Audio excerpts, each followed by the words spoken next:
Hello and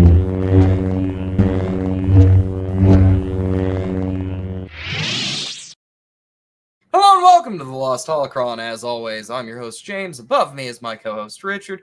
Richard, how are you doing this week? I'm feeling good, bro. Are we excited? We got a lot of stuff to talk about. Some stuff that I get to talk about, specifically because somebody still hasn't bought Outlaws yet. Bro, I'm broke. I gotta get it next week. Bro, that's why I told you. I did the $18 Ubisoft thing. I'm going to beat this game in a month. Yeah? How, like, in a scope, could you, like, tell how, like, long it's gonna be till you finish it? Like, is it longer than Dead or Survivor, or, like, same about shit? So I am on the first, like, full-size planet, and I'm going to go ahead and say this is probably going to be, like, 40 to 60 hours of genuine gameplay. Oh, damn. Probably more because I am bad at the stealth in this game. I always hate stealth. I just want to go and kill things with lightsabers. But I'm excited to see all, like, the planets and stuff. You know, honestly, I think that the not having lightsabers things might be one of the biggest boons to this game. Like how grounded in reality it kind of feels, because you're just K-Vess with a blaster. Yeah. No force, no gimmick. Like, you're just living it up as, like, Fem Solo, if you will. Yeah. What's the first planet you get to be on? You start out on Cantonica. Okay. Is that the one? Canto Bight from The Last Jedi. Okay. No doubt. All right. And then after that, you go to another world that they have built, I believe, just for this game called Toshara. And then after that, it opens up and you get Kijimi, which is from Rise of Skywalker. That's the one that Poe goes to, where we find out that he was a drug smuggler. Yeah. You get that one. You get Tatooine, Toshara, and I think that's it. Okay. I think you can go back to Cantonica as well. But honestly, the game itself feels about like the size of Survivor. That was a big game. I really went into this with no real expectations because I was like, it could go either way. You know, it's a Ubisoft game, but the developers have made a bunch of hits. Yeah. And it's actually been really good. I really, really like it. Nice. I think that the worst part so far for me is they definitely used AI to generate a bunch of voice lines for background characters, and you can tell. That's fucking terrible. Yeah. That's been the roughest part. But no, I can't wait for you to get your hands on it so we can kind of do a final discussion about it. Speaking of Star Wars, we have some Star Wars news to go over this week. Up first, Natasha Liu Bordizzo has revealed that Ahsoka Season 2 will film summer of next year. Very excited about this one. Yeah. What do you think? Do you think Season 2 is going to be better than the first one, or do you think that it's going to be what puts the nail in the coffin for the show? I think it could be better just because you've like laid down the groundwork. You know what I mean? If we can just put Anakin in more episodes. Yeah. A year ago today is the 5th episode of the first season of Ahsoka. Oh, really? Yeah, the one where fucking she fights Vader, like, and all. Yeah. Do you think he comes back for Season 3? For Season 2, you mean? For Season 2? Maybe. But if it were me directing and writing, I wouldn't. I feel like Hayden's something you really have to use sparingly with this. Yeah. Because, like, everybody remembers that from Season 1 and not so much, like, Ahsoka. Yeah. The last scene particular thing she did outside of that. The last scene of him on the mountaintop, like, kind of like, it's like a nice little mini ending for him. You know what I'm saying? Mm-hmm. Like, as happy as he's going to get for now. Yeah. I'd like to see him do more of this whole, like, I'm going around and fixing mistakes that I've made via the Force thing. I think that's an interesting angle to play. Yeah. And the idea of Anakin in the afterlife having to still work to be redeemed, I think is a really cool idea to play with. Like, no, this great noble sacrifice did not undo 30 years of genocide and fascism. But the reason I say that this might be the nail in the coffin for Ahsoka if the Season 2 is not up to par is because Disney has announced they're reportedly dropping their Star Wars releases for shows down to one a year starting next year. Ooh. And this tweet says, in comparison, 2022 had 3 shows. We had the Book of Boba Fett, Obi-Wan, and Andor. That was actually a really good year. That's what I'm saying. You know what I mean? Like, I know, like, you know, that you can find out of the millions of fans, people who are like, the Book of Boba Fett was my favorite one. You know what I'm saying? Okay. Same with Kenobi, same with Andor. You know what I mean? Just because I would find it way easier to find those with Kenobi and Andor, I think, than you would Book of Boba Fett. I really think you'd have to dig deep to find somebody. that's what I'm Like, saying. it's my favorite. They're there. Like each Star Wars, like is Mhm. kind of for somebody else. Like I love Andor, you love Andor, but you know there are people who are like, it's really good, but it's like it's boring to me. You know, it doesn't hit with certain Yeah. parts of the fan base. No Jedi. Yeah, because we saw in that I think like when we were talking about the Acolyte, there was the viewership. It was on par towards the bottom. You know what I'm saying? It didn't even Yeah. look that high compared to the other shows. Like Kenobi did better than Andor. The Book of Boba Fett did better. But in terms of reception, you know, it's different. So now we're losing because now it's like we get one a year. Yeah. I mean, I definitely agree. What do you think we get next year? Do you think it's going to be Andor? I mean, we're definitely getting Andor because that's like pretty much I think like done. You know, like trailers going to coming out, and but I think after that they're going to just wait to do more movies and see how the movies do, and then let that dictate what they do shows about. So, you know, this actually brings up a really interesting point. I've seen a lot of discourse on the internet in the last week since our last show about a lot of people saying that, you know, oh, Star Wars is dying. You know, Star Wars is on that downswing again. What do you think about that? Do you think that we're on our way to like not getting any shows, any movies for another like 5-6 years, just an empty space, or do you feel like no matter what, this thing's got to keep going now? I feel like Marvel. It's always going to be keep going, man. It's $1 billion industry, and they're just going to keep beating out. Like you know, we got Batman and Robin because they can keep testing the waters. We're going to keep getting Star Wars till we're 90. You know what I mean? But I think Till you're 90. till we're 90. But I think like the big three to me anyway, like Star Wars, DC, and Marvel are always going to be under crazy fucking scrutiny. And like the internet has gotten kind of like, I guess like stronger in a way, or like untethered because you know you can basically say whatever the fuck you want now.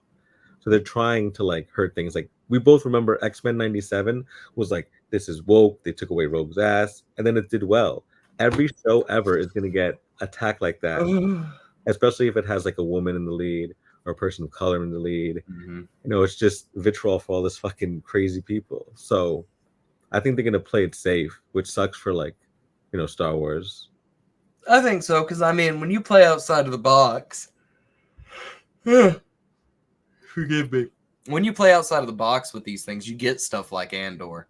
And I think the reason that that has had such great reception, despite the low initial viewership, is because every critic said the same thing.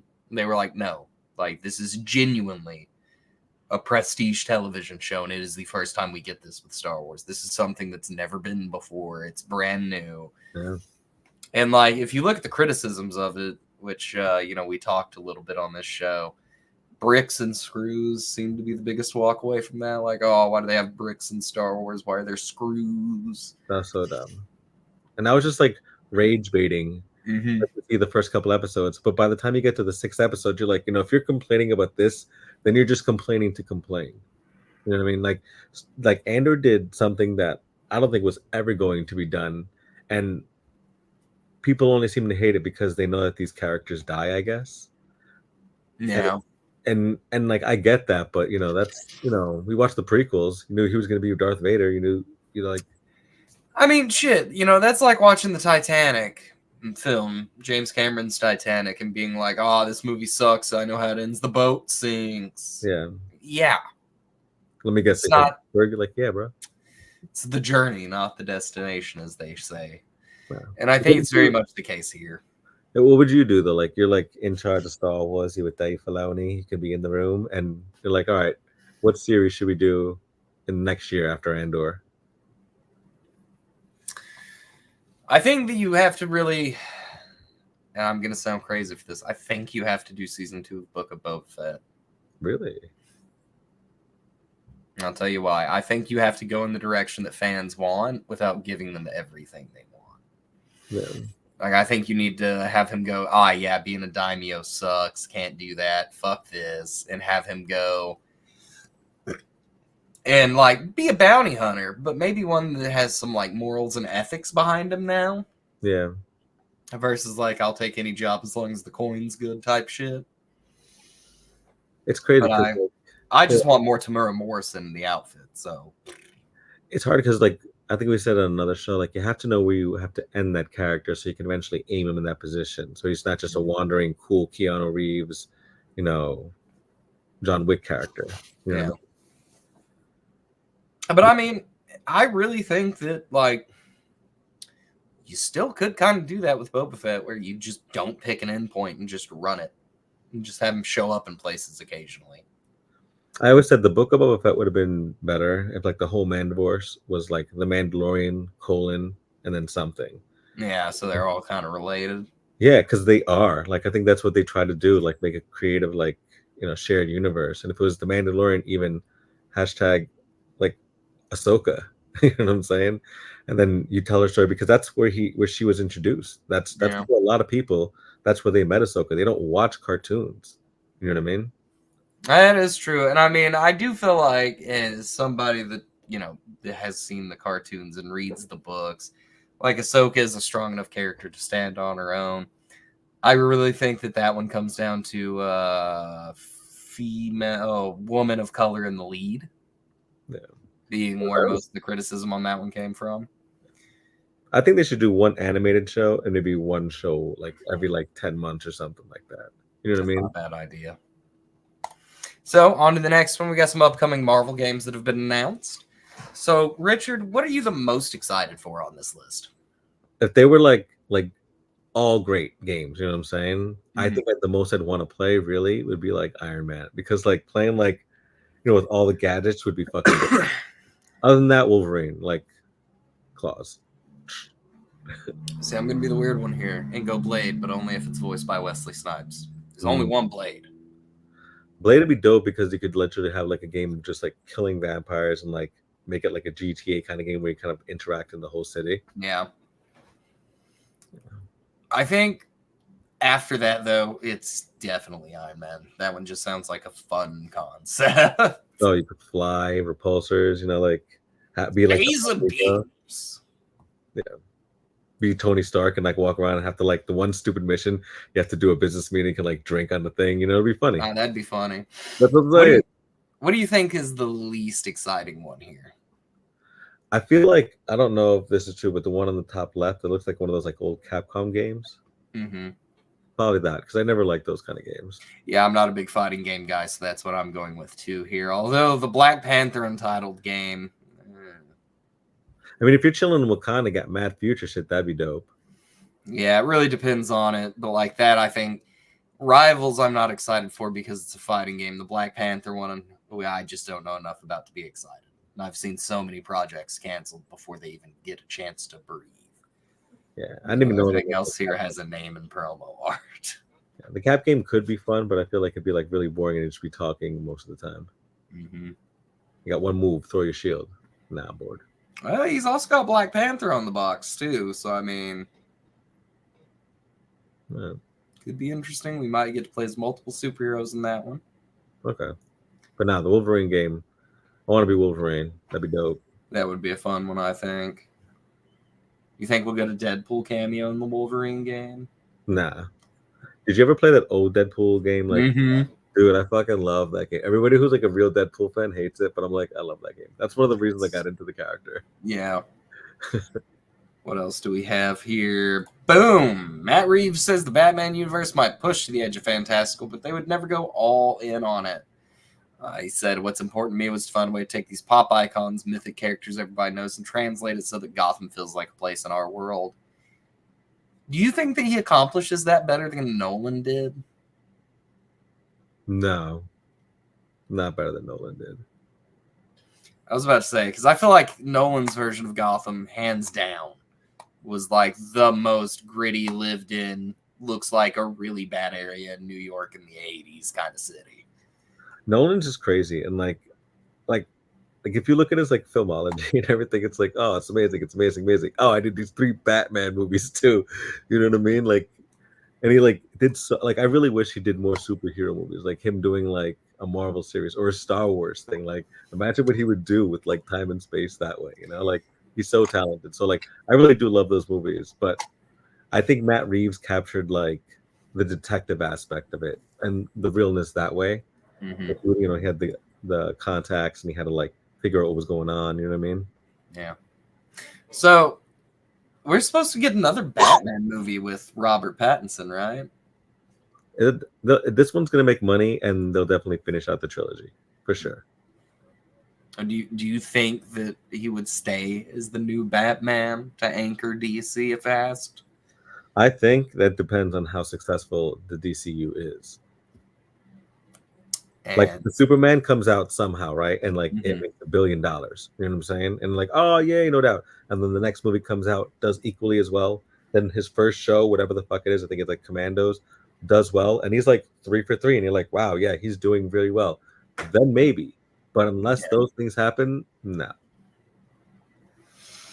Well, we know from some early reviews that some of the Elseworld stuff is not going to plan. Joker 2 opened yesterday at the 81st Venice International Film Festival, and it is at a 59% on Rotten Tomatoes after reviews. I do not trust Rotten Tomatoes. Like not maybe the fan score, but not them at all. Zero faith. 41 reviews, 41 critics is low for the average. I am curious, if I'd had a little more prep time today and hadn't been as busy, we would have read through some of these up and seen what they said. Actually, you know what? And people are hating on Joaquin because he did that really messed up thing. I think where he like left the project and like messed over like the whole production staff. What? Yeah, he was supposed to be in some movie, and then he was like, "Nah, I'm not doing it." So like everybody who was working on the movie kind of got like effed over. So there's like backlash for that. So people are thinking that's why they're just bombing the movie. It's a comic book movie, so people bomb that shit anyway. Yeah.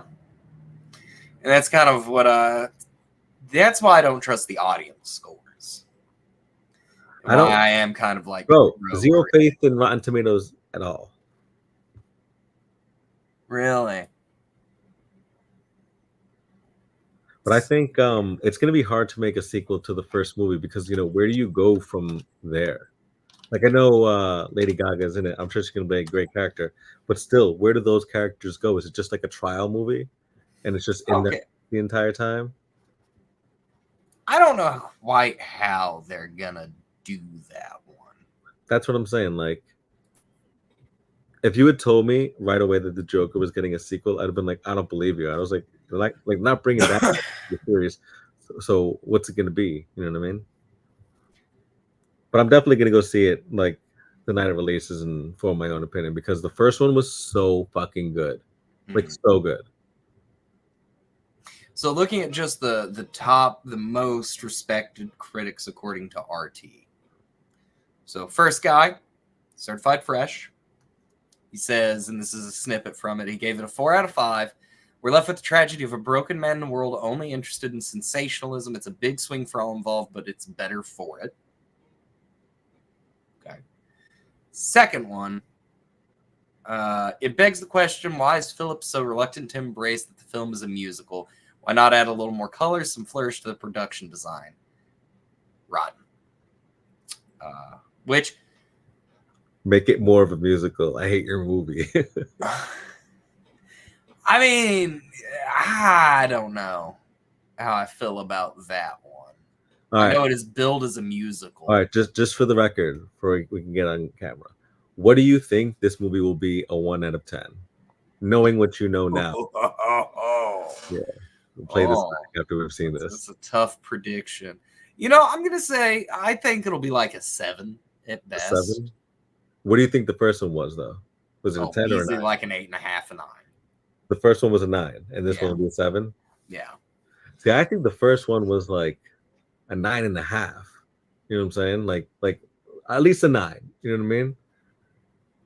I still think about some of the lines in that movie, and just like when it came out, I was like, oh no, not another movie about the Joker. I was thinking like, it's going to be really shitty because we had those Leto movies. And then I went and saw it. So good. And I was genuinely surprised. Oh, Ali says the second one's going to be a 10. Ooh, I'm thinking an 8. Yeah, so You we're know not what? too far off there. I think it'll be good, but not as good as the original. A 10 would be fucking fire. If I leave that movie and it's a 10, I'll be upset because I'll have to do another one. And like, where do you go? You know, unless he dies. But nah, I don't think he dies. Yeah, a lot of people seem to be complaining about either the music in it, like it being a musical, or they're just like, yeah, it kind of falls flat. But the good reviews are kind of diverse.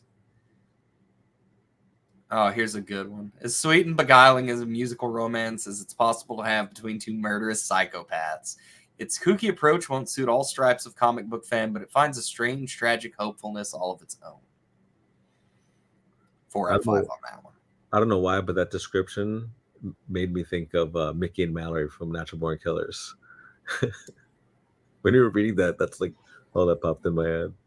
I have not thought about that movie in a long, long time. Great movie. Great movie. I really hope it is good, and I think it will be good. I'm not bothered by musicals. I fucking love musicals. You know what I'm saying? I love Across the Universe. I love like Mamma Mia, a couple bunch that I can't even think of right now. So like I'm sure I won't be bothered by it. I'm sure Harley Quinn's number is gonna go viral on TikTok because of like one line she says in the movie. You know what I mean? Yeah. And I mean, I kind of wonder also how much of the negative press around this movie are people on the right that feel like the Joker kind of belongs to them. Like, you know, you've met these people in real life, I'm sure. You know, the ones that are like, Heath Ledger's Joker isn't insane, he's super sane, and all that shit. I kind of wonder how much of the negative reviews come from that crowd that just really miss the point. Who is you have to pick like your favorite Joker? Heath, Jack, or Joaquin? Jack Nicholson. Really? Hands down. Nice. Mine's Jack Heath. Nicholson. But I love Jack Nicholson's. Oh, what's crazy to me is Jack Nicholson told Heath Ledger, he was like, yeah, this role will fuck you up. Like, I can imagine Jack like post Batman questioning his life, like, should I just go kill somebody? You know what I'm saying? Like, we had to like a game. Heath, yeah, Heath. I'm sorry, Jack Nicholson's Joker. Jack Nicholson's Joker or animated Joker, Mark Hamill. Mark Hamill. Yeah. And before we move into our main topic for tonight, Ian McKellen has no plans to give up his role as Gandalf. I'm not letting anyone else put on the pointy hat and beard if I can help it, he says. Gandalf prequel movie. Woo-hoo. You know, I think that would be interesting. I want it. But I wanted to start us out. So we got 3 episodes of The Rings of Power, over an hour each episode. Yeah. Studios need to stop doing this, please. Yeah. Do you know, Prime, how hard it was for me to carve out 3 hours to watch this? I can see a 2-episode drop, especially when you want to get people engaged in the show. Mm-hmm. You know what I'm saying? But three's a little wild. Did you think that this could have been a 2-episode drop? I think it should have been. I think because I really like the Lord of the Rings. I've never read the books, never read the Hobbit. You know what I'm saying? And I read a lot, which is kind of weird, but it's just like I can't do it. Fall asleep. But this universe is like so dope, and like the way they present in the show, it looks really good. I have no problems with the CGI, like the fights, like none of that. It's that the way they tell the story is kind of like sometimes I find myself picking up my phone. You know what I'm saying? I would be remiss to say I did not fall asleep. I fell asleep twice trying to watch these. But this is also like 10 o'clock at night, and after we get the baby to bed and we get all the work done, so my wife and I can watch it together. Yeah. What was your favorite episode out of the 3?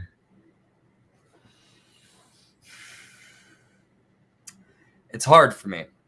I'm gonna pick number 2. Okay. But I did really like the ending of the 3rd episode. What about you? My favorite, because like I watched it last season, but to like, cause I'm not gonna watch like the whole thing. I just watched like the mana recaps. I was like, oh yeah, remember this happened, remember this happened, this happened. And like was really clear with the ending with like the big fight and like Mordor comes, because that part was like pretty insane. But the Yeah. first episode, the way it started was my favorite, just because it kind of went back and was, showing, Sauron and kind of like him like leeching to different things and going Getting his ass beat. yeah, like the whole politics of like Adar and like all that other shit. Like it was really cool to watch and see that perspective. And then it kind of like, it kind of goes away from that because telling the story and they kind of go to other people. But the first episode is my favorite. I mean, it's a good pick. That episode was really good. It had a lot of very good moments in it. But I'll go ahead and tell you this. Episode 2 is my favorite for one reason only, and that is because we finally get to see Anatar, the gift giver, Lord of Gifts, which is the dude Sauron turns into when he's talking to Celebrimbor. Okay. With the like long hair? Mm-hmm. With the flat iron. Yeah. Yeah. That's actually very, very interesting because that's like in the Silmarillion, that is how he appears to the elves up until he reveals that he is Sauron. There is no such thing as Halbrand. So I wondered if we were going to lose this entirely, and it seems like they were just like, oh yeah, it's a lie within a lie, which totally fits his MO, and I really, really liked that and seeing that this season. Yeah, like in like the Tolkien verse, there's The Hobbit, the 3 books, right? Mm-hmm. And then there's what other books? The Silmarillion. The only other, technically, with what Tolkien himself wrote, that is it. It's those 4 books. The Silmarillion was compiled by his son, edited off of his notes, and it's like a textbook basically that's all world building. Okay. Then you have several other books that were made out of his notes, like there they are. In the stash. These 2, which is the Book of Lost Tales and the Shaping of Middle-earth. Okay. So this one goes back like gods, elves, dwarves, all the way at the beginning, and is based off Tolkien's notes. And this one is about like the geography and world of Middle-earth. Okay. There's also, I've got another one that I'm not going to bother digging out because it's buried fairly deeply, called The Fall of Numenor, which is basically kind of an arranging of the story of Numenor, which we're going to see play out probably this season, it looks like. Okay. Which is where you get stuff like this. This is mentioned in that. The birds, my girlfriend, happy anniversary, would be fucking Happy anniversary. Hysterical if she saw that fucking bird and the thing she'd just go, nope, turn around and walk away. She's afraid of birds? Beyond afraid of birds. I get it. They're dinosaurs. No. I really like just like my favorite character is Galadriel, because like in the first season she just kind of like seemed like kind of like off her meds a little bit, you know what I mean? Yeah. And they gave her like some good fighting scenes. And I just kind of wish this show was more like her centered, and you can see her be a badass. Because like in the 4th episode, which I saw today, like there's kind of like a fight scene with her, and I remember just being like, "Oh, this is fire," you know what I mean? Like I was, I just wish we had more of this. There's the other elf's name, I forget what his name is.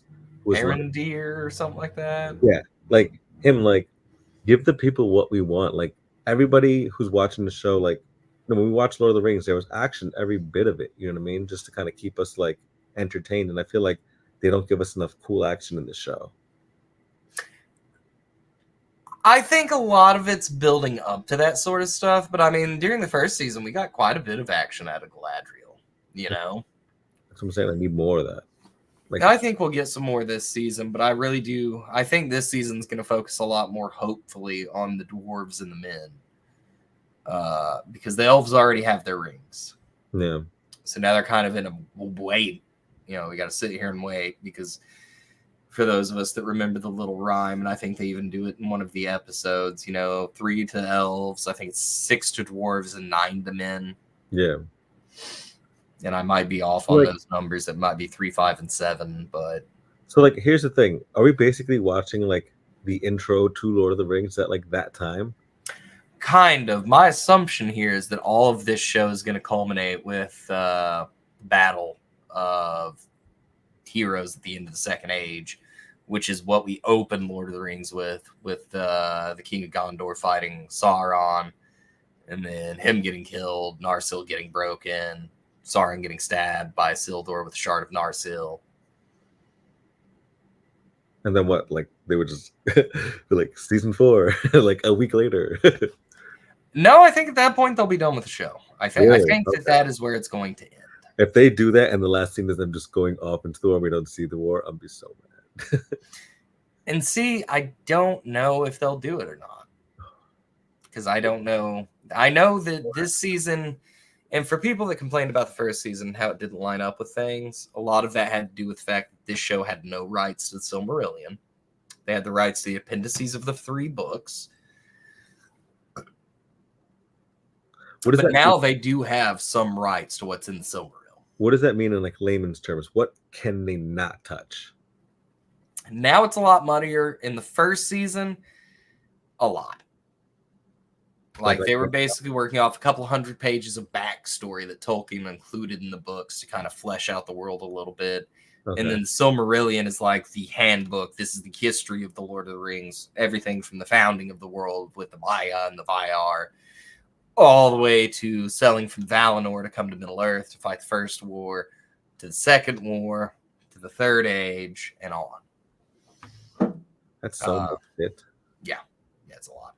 That's why this dude is genius, because like he has like all that, and then he was like, "Oh, P.S. I made a language for these books that just sounds dope." Well, this is where I would remind you that he was a linguistics professor. I'm pretty sure, like an English professor, something like that, with an interest in linguists. So, like, he developed, I believe it's called Kenya. I'm probably pronouncing that wrong, the Elven language. Yeah. What's really crazy to me is he did all of this to give Britain some sort of mythology. That's crazy. Because, like, all of their mythology, like the Anglicans and the Saxons, all that, it was gone after the Norman conquest in, like, the 1100s? No? 1066. So the 11th century. Are you young children out there? Yeah. But I do think that we are about to see this show go so hard. Fourth episode had a little bit of action. It was pretty cool. I'm very excited to see if we see Gil-galad fight this season or not. Which one's he? The Elven King. The one that kind of looks like a knockoff Kevin Spacey. Yeah. Am I the only one that picks that vibe up? I mean, now they just said it kind of. But no, I am super excited, and there was one scene in all 3 of these episodes the internet seemed to hate that I really liked. Let's talk about the baby orc and the mommy orc. Because I know you're mad out there, internet. I've read your emails. Because I saw this like trending, and I'm like I said, I've never read any of the books, so I'm just like, I have no fucking idea. Let me just scroll the comments. You know what I mean? But yeah, is that accurate? Is it not accurate? Orcs don't reproduce like that. They're made from dead bodies. Okay. I think they're dead humans, and then the Uruk-hai are elves. Oh, okay. That makes sense. I could be wrong about that, but I'm like 90% sure that's how it works. But yeah. But I actually don't mind this because it kind of makes them more complex, a little more likable. Like, everything we've seen orcs in, they've just been evil with no reason. But we're kind of, with Adar and all that, building up this backstory for them that makes them a little more relatable, which I kind of enjoy. Adar then? Adar's like a former... I think he was an elf. Okay. And you can't really see it in this one photo we've got because he's tiny, but he does have the ears. Okay. And he talks about how, he was chosen by Morgoth in that one episode, gets chained up at the top of the mountain. Sauron shows up, he drinks the red wine, and then he turns into whatever the hell he is now, which I believe is an Uruk. But no, I'm so hyped to see what happens, because really my tinfoil hat theory was that that's Galadriel's brother. Okay. It's like, how interesting would that have been? Like Because she she thinks he thought. died in the first Mhm. season. Hmm. Well, that's like in the start of the second episode when she's throwing the seeds down in her dream. Yeah. She's at where his grave is. Okay. But to me, that one always struck me as really cool. But what do you think about the whole shit with the dwarves? The whole like cave-in scene at the start of the second episode. I'm really digging that. That looked cool. You know what I mean? I like the whole tension between like the character and his father. Mm-hmm. Like that's pretty cool. And I'm just gonna say this right now: the actress that got to play Prince Durin's wife, Yeah, killing it. you know she's funny. Loved her in every scene she's been in. Yeah, no, she's funny. I think like I don't know, and that's the problem. Like they're in a couple scenes they don't see them for a while. There are a lot of characters in this show. You know what I mean? Like a lot of plot lines going around. Yeah, so it's kind of hard to like connect with some of them because you don't see them as much as you'd want to. it's really hard, especially because like, and one thing that I hate about this show is like all of the names. It's hard to remember some of the names because you remember some of them, but then some of them are just like right now. Like if you're watching, who are your favorite like two characters that you look forward to their plot lines? If I had to pick two characters I'm really looking forward to the plot line of, I think Adar and then Muriel, the queen. Yeah, the one who's blind now. Mm-hmm. I like Isildur. I like Galadriel. Like I'm like happiest when they're like on the screen. You know what I mean? Yeah. I also really think that the actor who's playing Sauron, very good. That Really first episode, bro, was so good. Just to kind of like you see like the prequel to even the first season. You know what I'm saying? Yeah. To where he even gets like on that boat type shit. Gets the shit kicked out of him again. Like it made me root for Sauron for a second. I was like, yo, I can't wait for him to get his body back and fuck all these motherfuckers up. And I'm like, am I rooting for Sauron? What's going on? Don't make him sympathetic. What are you doing? But like, carry on, I guess. Yeah, and I mean, it's kind of hard not to after he gets the dick kicked out of him there to be like, ah, poor little fella. And then you remember he's like the ultimate expression of evil at this point. Yeah. So since you like obviously the books and you have a deep lore of it, like what's something about the show that you don't like? Or do like that they changed or had to change? You know what I mean? From like season 1 and or 2.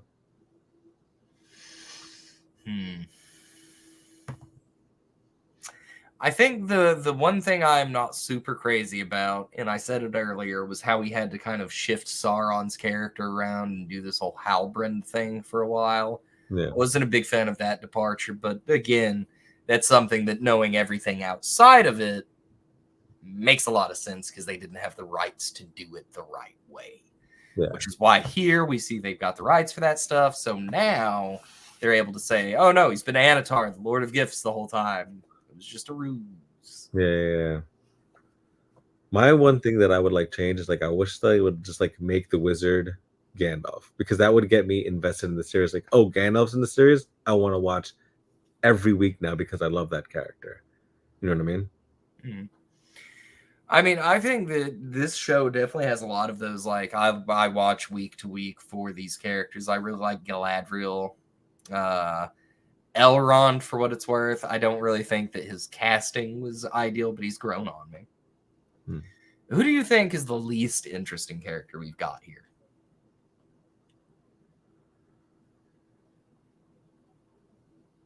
For me, I guess it's the Numenor stuff. Really? Yeah. Bro, I'm telling you, that it's a slow build, but that plot line is crazy. Like the last scene was dope, like because obviously it's like, oh, drama. You know, the Eagles. Yeah. Yeah, that was absolutely nuts, and what I've been waiting for, because that is what really kicks off the whole Numenor thing. And I think that by the end of this season, hopefully, we will have some pretty big stuff happening out there on the five-sided island. So basically, he's just gonna like try and usurp the crown, or like do it like democratically, do a little coup, just a little mutiny. Well, because he does have a claim to the throne. I think he's like Muriel's cousin. Okay. What does he want to do different, essentially, or is he just like he just wants the power just so he has it type deal? In the show, I'm not entirely sure. In the books, he thought that they should sell west towards Valinor, Which is a no-go. which is that's the one rule. Like the gods were like, yeah, we're gonna make you guys an island that provides everything you need. All you have to do is not go west, and once a year your king has to come up here in complete silence and pray to me. Which fair trade. Yeah. Like, okay. I'm also excited because, you know, we got to see a little bit of that old Numenorian settlement, Pelgir, however you pronounce it, in the last episode there. I'm very excited to see some more Numenorians on, like, the main continent, not so much on the island. Because they're supposed to have settlements, like, everywhere. Because that's where, like, Gondor comes from. Okay. Yeah, a better understanding of the map would help too. Like imagine like a Game of Thrones intro, but with like, you know, like there should be like, oh, that's where that is. That's where that is. Because I can see the map in my head. I'm like, I know Mordor is down to the right, or the Hobbits are up and to the left, and the Hobbit movie takes place up and to the right. But other than that, like, you know what I mean? It'd be cool to know the geography more. Yeah. I mean, Numenor is pretty easy. It's an island that is very far to the west of the main continent. Eregion, the big forge city, sits on the side opposite of the Misty Mountains from Rivendell. Like in that forest. Here's what I said. No. Linden, like the Grey Havens, the one where the shipwright was, that's where we see them at the end of the movie when they sail west at the end of Return of the King. When like Frodo and them get on the boat at the end. Yeah. So wait, when they get on the end of the boat, where are they actually going? To Valinor. Like the same place that's a no-go for the Numenorians. Mm-hmm. Okay. Yeah, but they get to do it because they've been granted it. Yeah. It's like a reward for killing Sauron. Yeah. But yeah. I always hated that ending, kind of, honestly. Like, I was happy for them, but them separating, I was like, that's kind of lame. You don't want to just chill? Well, what really gets me, I hate the ending of Return of the King because we don't get Sam going back to the Shire and being a badass and becoming sheriff. Yeah, I remember that. And he marries the girl he likes and has a bubis.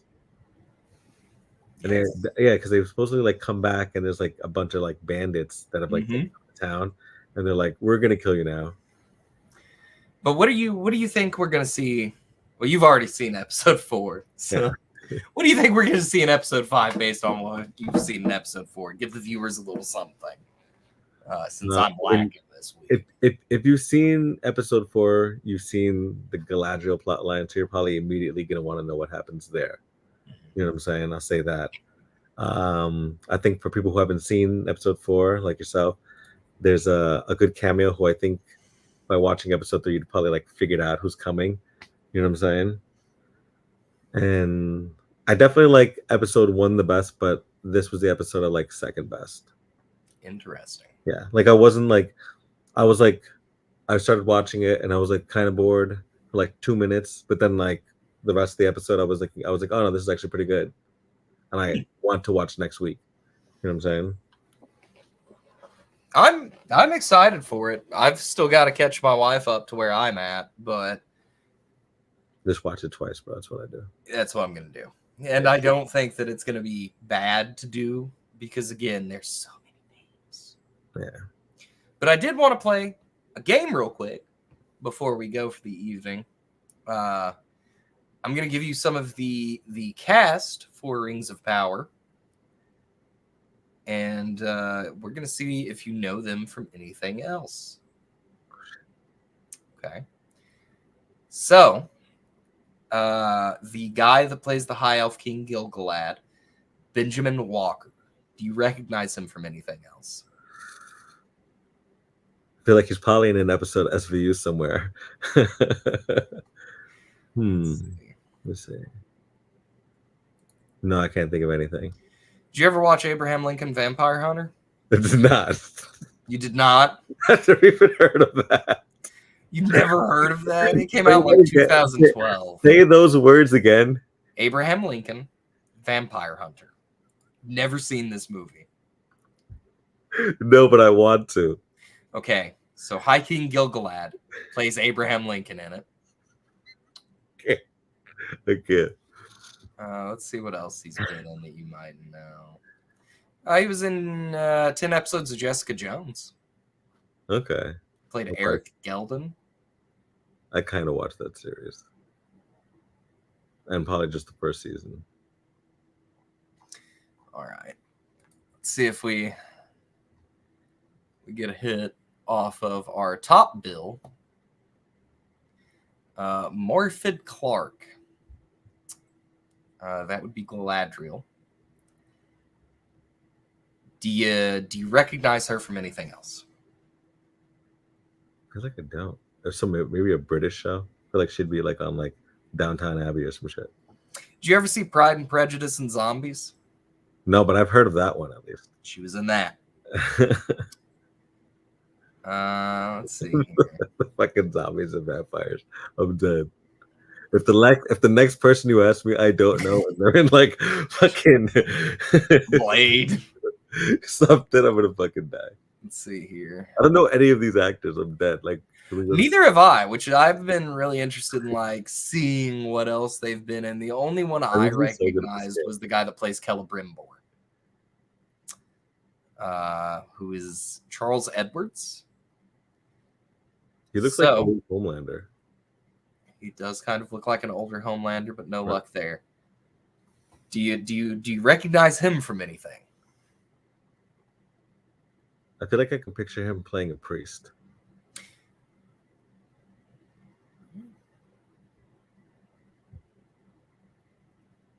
But other than that, no. No priest. All right. Well, first off, he was in Batman Begins. I'm dead. Oh, He was a Wayne Enterprise executive in the boardroom scene. Okay, yeah. He was also in The Crown. I don't think I watched that. It's a really good one. He was in like 19 episodes of it, which is where I recognized him from. I'm not going to lie, the Batman Beyond one kind of threw me. What about Downton Abbey? You ever watch that one? No. All right. They called it Downtown Abbey for like fucking a year because I was fucking had no idea. I was like, Downtown Abbey? They're like, it's Downton. I was like, that's what I just said. Let me see if there's anything else in his. None of these people have been in anything ever. Oh, he was also in an episode of Sherlock. BBC. I never watched that one. All right. Let's see here. You know what? You give me somebody. Give me an actor you think you recognize from something. From here? Mm-hmm. I don't know, man. I don't even know any of these actors. What about Adar? Is he from anything? Adar. Oh, he's not even in the top billing. I'm gonna have to hunt for him. That's what I'm saying. But that's like one of the good things this show did do. You know what I'm saying? Is that they got like a group of like not really famous actors like to play these roles, which is kind of a good thing and a bad thing. Because if you had maybe like one star, you could kind of bring in a little bit more audience, which I think is what this show needs. Holy shit. What? I don't know how I didn't pick that up. So you don't have any idea what else Adar could have been in. I'm going to give you his name, Joseph Maul. Doesn't look familiar at all to you. Was he in Game of Thrones? Who did he play in Game of Thrones? Ooh.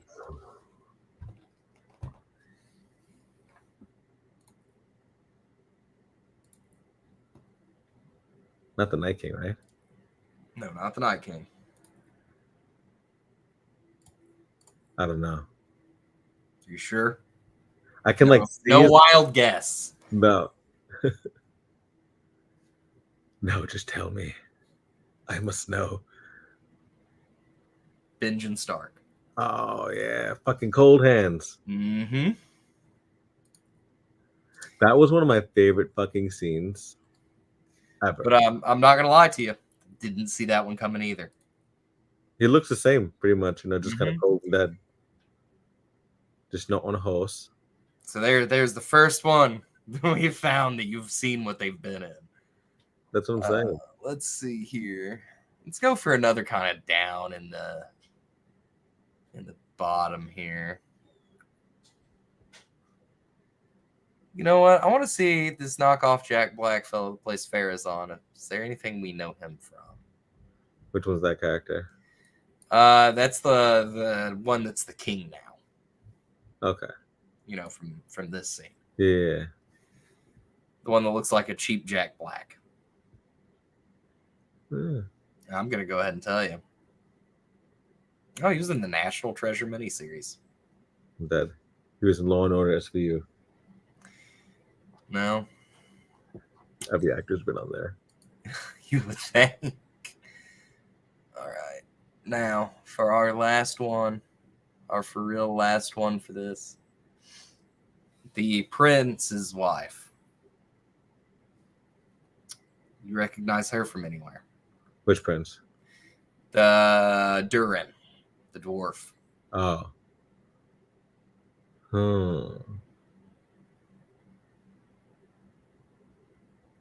No, I don't recognize her either. All right. Well, she was in an episode of Wednesday Addams, the Wednesday series on Netflix. She was in an episode of that. Okay.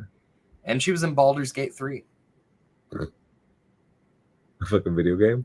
Yeah. To be fair, if there's one to be in. Do you think they should have cast any major star people in this movie or series or no? I'm going to be honest with you. No.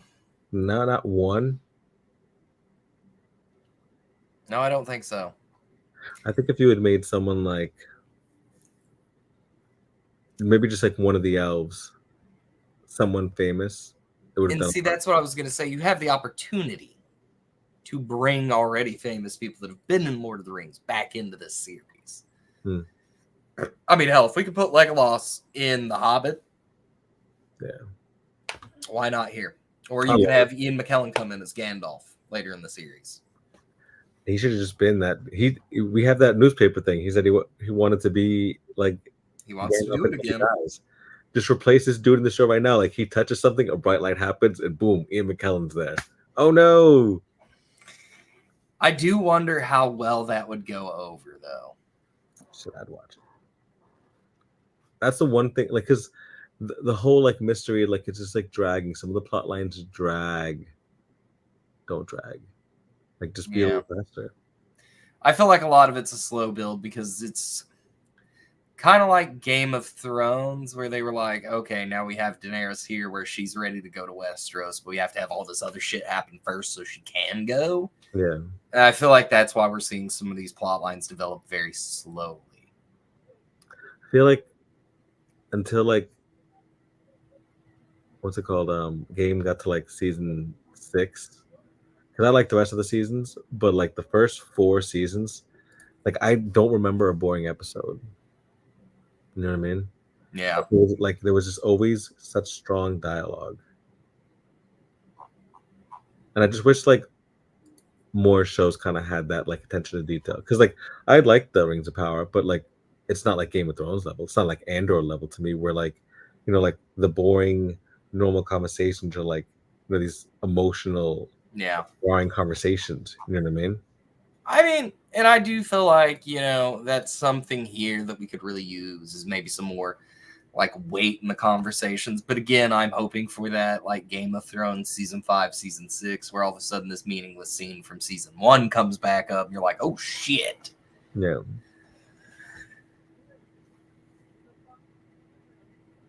But we're almost at an hour here. Do you have any final thoughts about what you want to see this season?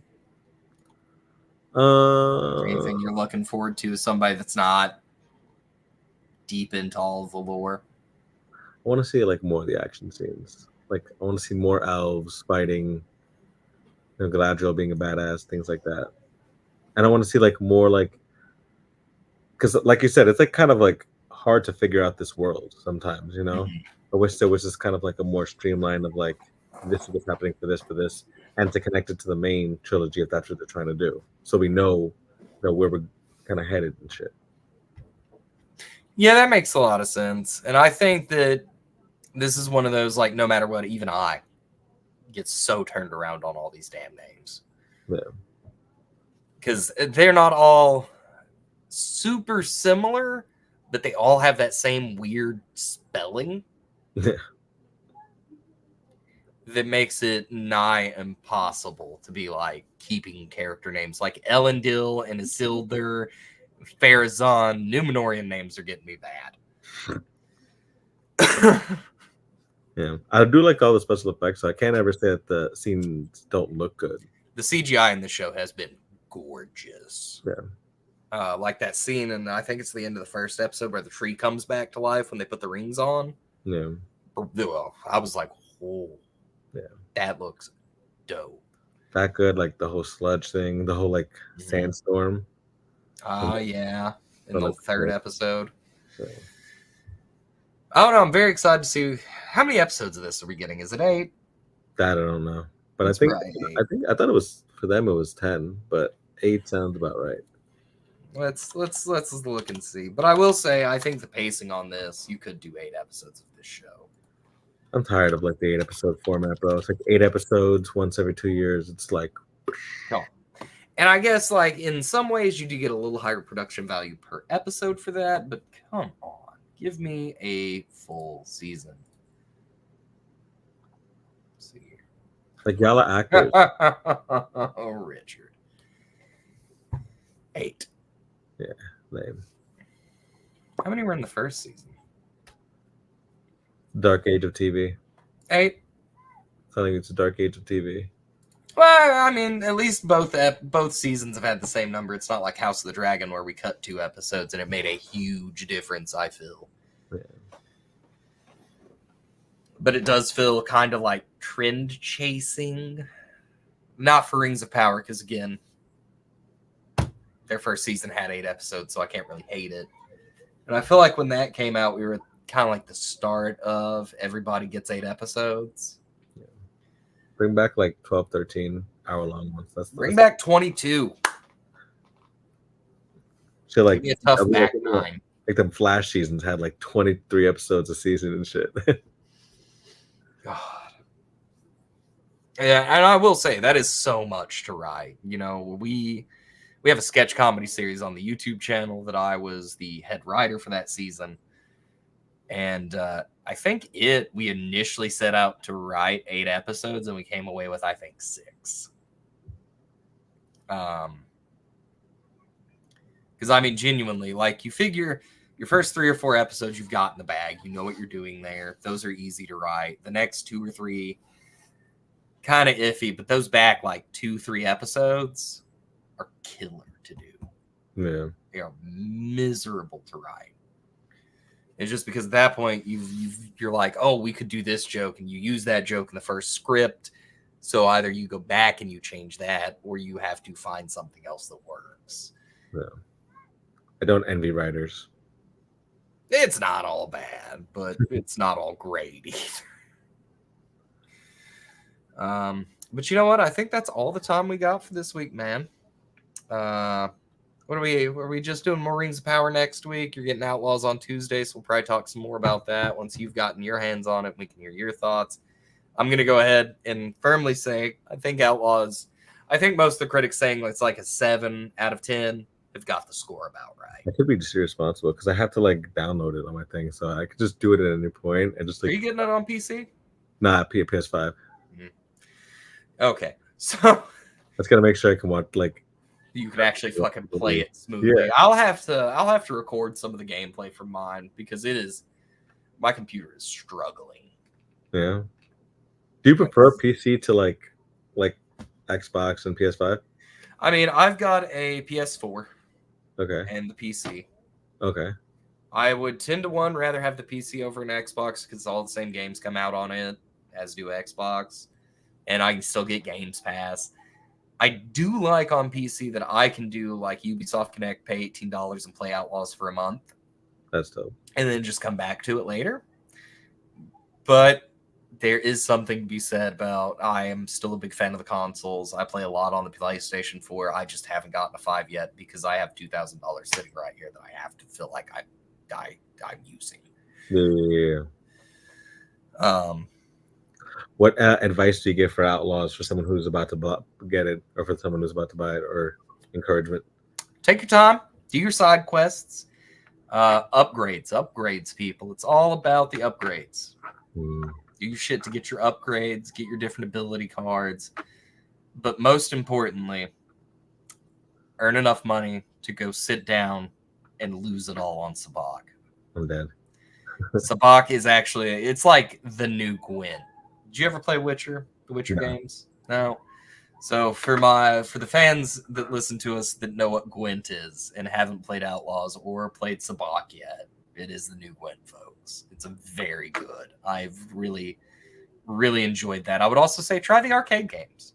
Nice. That they put in the game. Very funny to hear your significant other go, wow, are you seriously playing a game inside of your game? Gameception. But all right, folks, that's it for this week. You can catch us next Thursday, 7 Eastern, 4 Pacific, same bat time, same bat place. Yeah. Bye. Bye.